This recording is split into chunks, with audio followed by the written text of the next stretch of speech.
my true love gave to me. 6 geese a laying, 5 golden rings,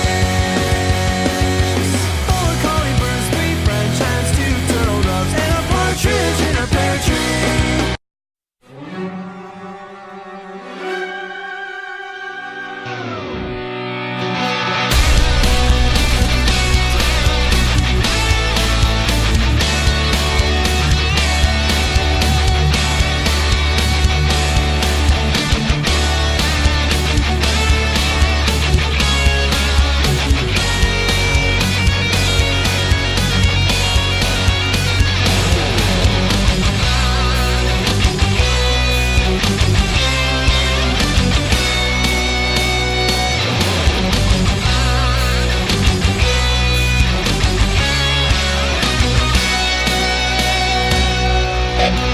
Hello there, my name is Nate the Effing Great, and welcome again to another edition of the 12 Days of Booking series for The Game Changer, here of course live on Spreaker.com, as well as Podbean, SoundCloud, iTunes, and of course Mr. NTG1990 on the YouTube. So for this request, it comes from Mr. Patrick Goff, who asks me to rebook the Daniel Bryan Royal Rumble deal. So basically Daniel Bryan's run from Royal Rumble to WrestleMania 30.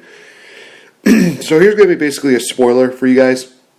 With this, I'm still going to keep the WrestleMania triple threat as the same thing, because honestly, it worked out perfectly. It was basically two, corporate kiss-ups taking on the guy behind the Yes Movement, the people that we want to see become the champion. But there is going to be an extra element into this. And that extra element is CM Punk, who is very heavily requested by quite a few different people in the comment sections I had. And I know a lot of people know that around this time, this is where CM Punk actually left the WWE, but here's the way that I would have it. Prior to the Royal Rumble, I would definitely have WWE treat Punk better. Definitely give him some time off, let him kind of recuperate, let him kind of lick his wounds. Let him recover from that obvious staph infection that was going on.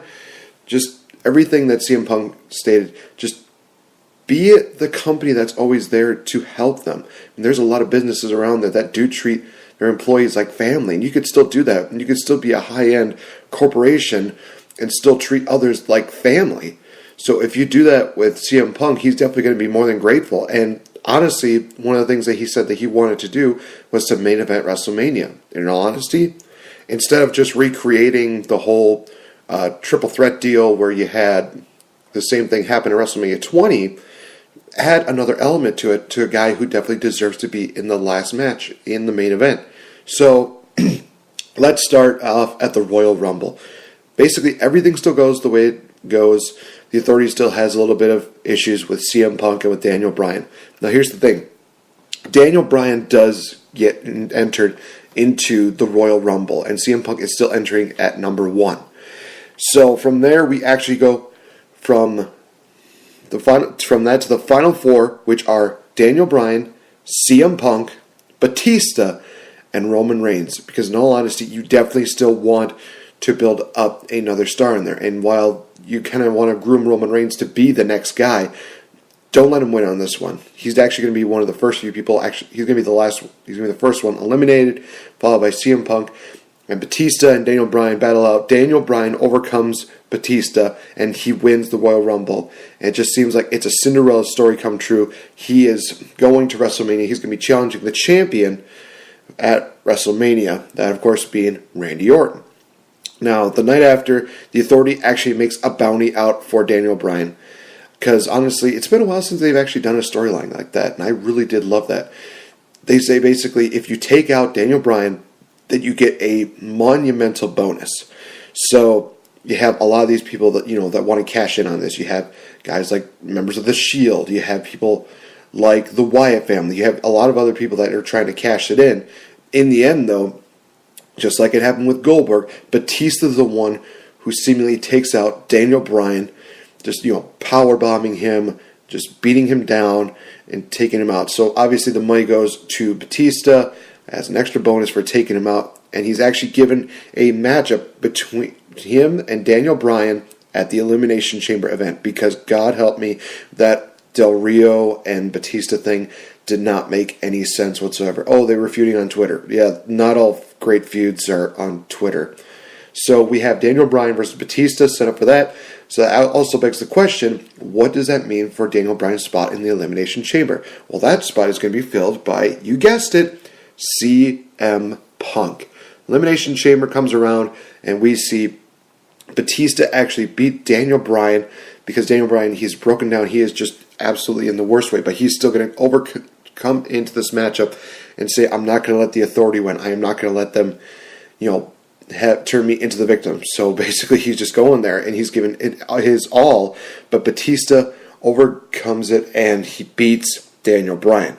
And of course, at the Elimination Chamber, we see the same thing happen as it did in real life, where King cost CM Punk the WWE World Heavyweight Championship. So it is seemingly going to be Randy Orton versus Batista as the main event of WrestleMania. And of course, a lot of people are not going to like that. CM Punk, of course, goes to the Authority the night after. He says, I don't appreciate what happened. I did not like what happened. I think I deserve a shot one-on-one with Randy Orton. So they give him a shot. They say, okay, you want a shot? Then we'll do that. We see CM Punk actually pin Randy Orton in a non-title matchup there. Daniel Bryan is out recovering, and they actually make a huge matchup for the Chicago show, in which we see CM Punk versus Daniel Bryan, and the winner will actually get a title shot against Randy Orton in the future. Batista, he's just like, you know what? I got money right now. I can wait until WrestleMania to get my title shot. So Punk and Bryan, they have a great matchup in the Chicago, also I believe it's the Allstate Arena, yes. So they have a great matchup, and it seems like it's going to end in favor of Daniel Bryan when we see Batista and Orton come out, and they beat down on CM Punk and on Daniel Bryan, ruining the matchup and basically ensuring that it's still going to be the two of them at WrestleMania. And the Authority, they got no problem with that. They're just like, you know what? We're going to have our two big corporate dudes battling on the main event, and basically there is no way that this could possibly wrong. Until they get a letter from the board of directors. And the board of directors actually make this matchup. They make a matchup about 3 weeks prior to WrestleMania. It is CM Punk and Daniel Bryan taking on Randy Orton, Batista, and Triple H. Now, if Orton, Batista, and Triple H win, the matchup will become a triple threat match. And basically, it's one of those deals where Triple H is like, all right, I can work with that. However, if Punk and Bryan win, then they will actually be added into the matchup at WrestleMania, turning it into a fatal four-way matchup. And there's no interference, nobody at ringside, nobody on arena. It's just these guys all going at it. And in the end, CM Punk and Daniel Bryan actually pick up the victory. So we get the fatal four-way matchup at WrestleMania, and it's a fatal four-way sudden death deal. It's not the whole fatal four-way elimination deal like they did at WrestleMania 2000, because I think that just added a little too much, I guess, exposition, I think you would say. I don't know how you would really describe it. I think it was just too much. So the final Raw happens before WrestleMania, and we have two matches that are announced. We have CM Punk versus Batista. Why not? It would be really cool to see that matchup. And we have Randy Orton versus Daniel Bryan. And in both matches, Batista and Orton, respectively, win their matches.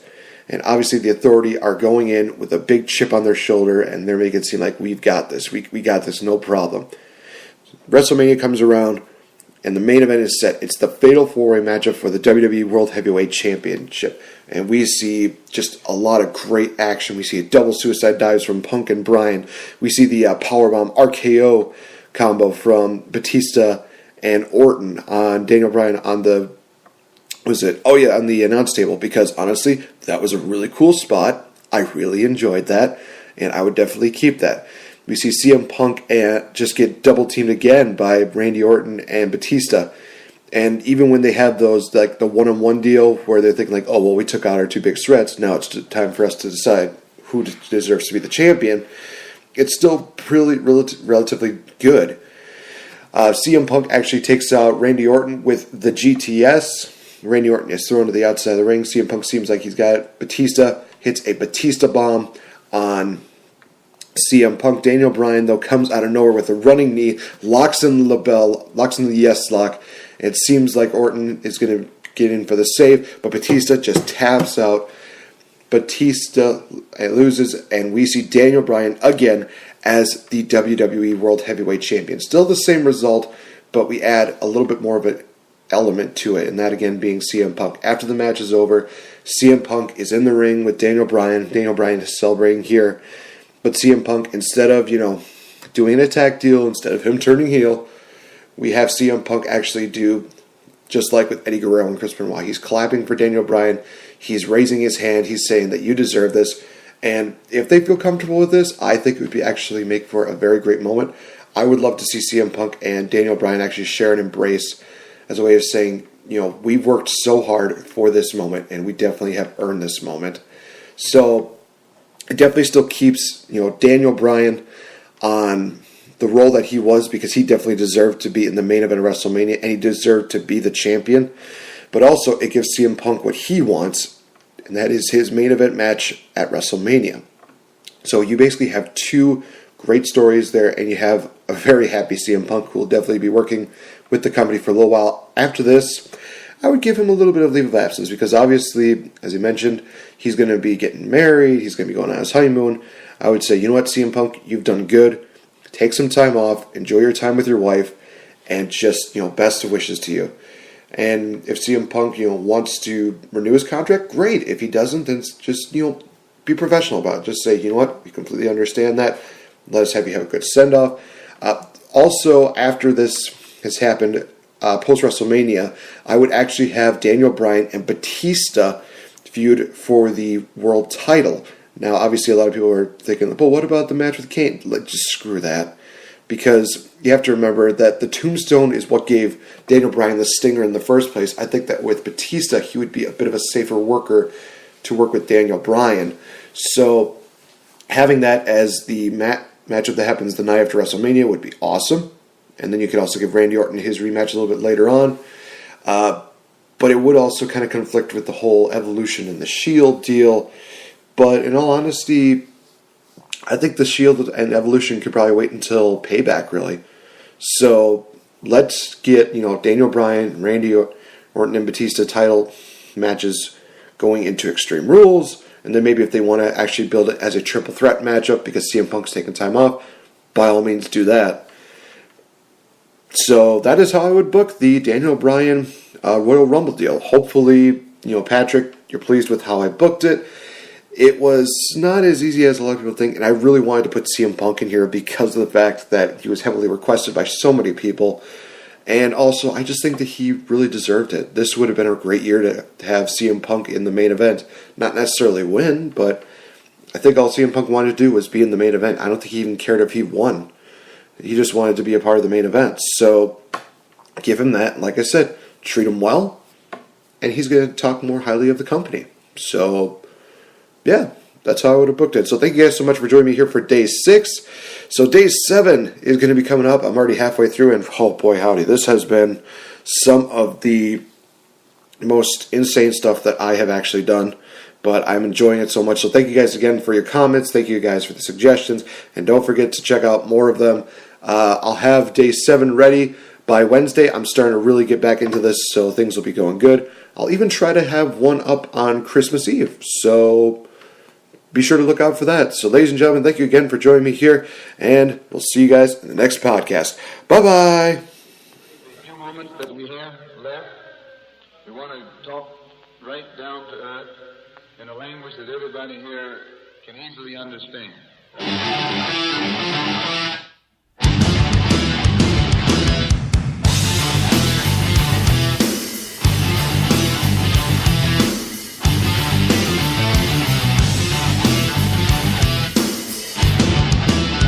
Look in my eyes, what do you see? The cult of personality.